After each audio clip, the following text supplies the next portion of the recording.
The airport buzzed with anticipation. Travelers rushed to their gates, their faces a mix of excitement and impatience. Sophie, clutching her boarding pass, felt a knot of anxiety in her stomach.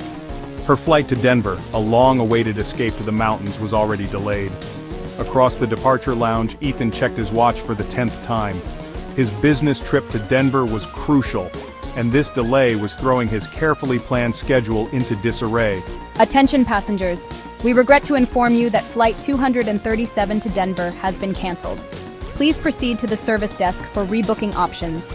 The announcement crackled through the loudspeaker, confirming their shared dread. The flight was canceled. Sophie sighed, a wave of disappointment washing over her. Across the way, Ethan slammed his phone shut, muttering under his breath.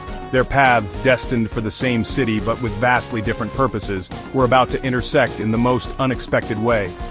This is just great. Sophie approached the crowded service desk, joining the queue of disgruntled passengers. Beside her, Ethan ran a hand through his hair, his frustration palpable. A shared sigh, a mumbled complaint about the airline, and suddenly their eyes met. A flicker of recognition, not of familiarity but of shared predicament, passed between them. It was the beginning, unplanned and unanticipated, of their journey together. Ethan, ever the pragmatist, had a rental car waiting. Sophie, initially hesitant, found herself agreeing to his impulsive suggestion of a road trip. What else was there to do? They were two strangers, thrown together by circumstance, their initial interactions laced with awkward silences and polite smiles. As they navigated out of the bustling city, the miles began to unravel the tightly wound threads of their anxieties. So, you really think this road trip will get us there on time? It's our best shot, plus it might be fun. Sophie, usually reserved, found herself sharing snippets of her life, her dreams of painting amidst the mountain scenery. Ethan, accustomed to the fast-paced world of business deals, listened intently. He spoke of his own longing for a life less ordinary, a life filled with more than just spreadsheets and conference calls. With each passing mile, the car became a confessional, a safe space where vulnerabilities were shared and dreams were dusted off. You know, I've always wanted to paint the mountains at dawn. That sounds incredible. I can't remember the last time I did something just for me. The initial awkwardness gave way to a comfortable camaraderie, the open road weaving a thread of connection between two solitary souls. The landscape changed as they drove, the city's concrete jungle giving way to rolling hills and vast fields.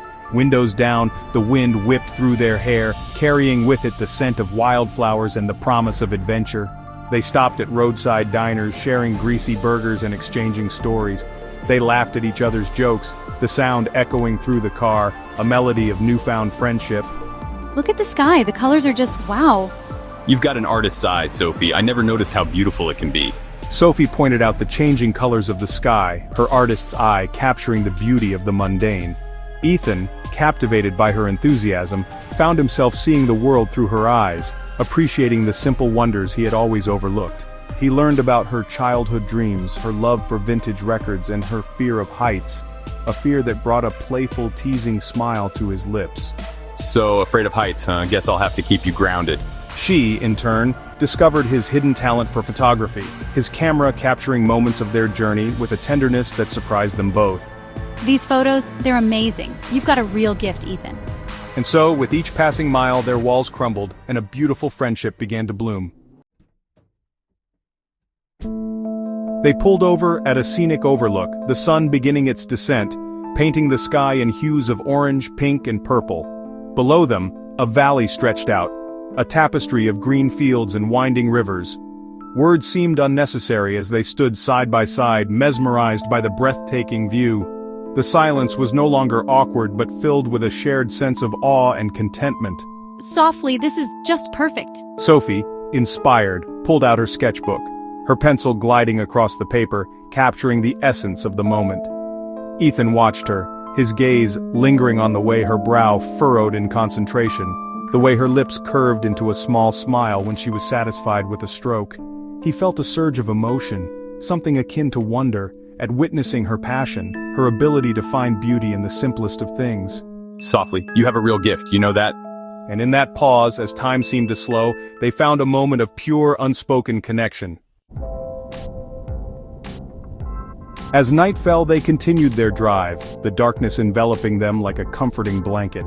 The headlights illuminated the road ahead, the only source of light in the vast expanse. With the stars as their witness, they delved deeper into conversation, sharing secrets they had never spoken aloud. I've always been scared. Scared of never realizing my dreams, of being trapped in a life less fulfilling. Barely a whisper. And I feel so lonely sometimes. The weight of my responsibilities, it leaves little room for genuine connection.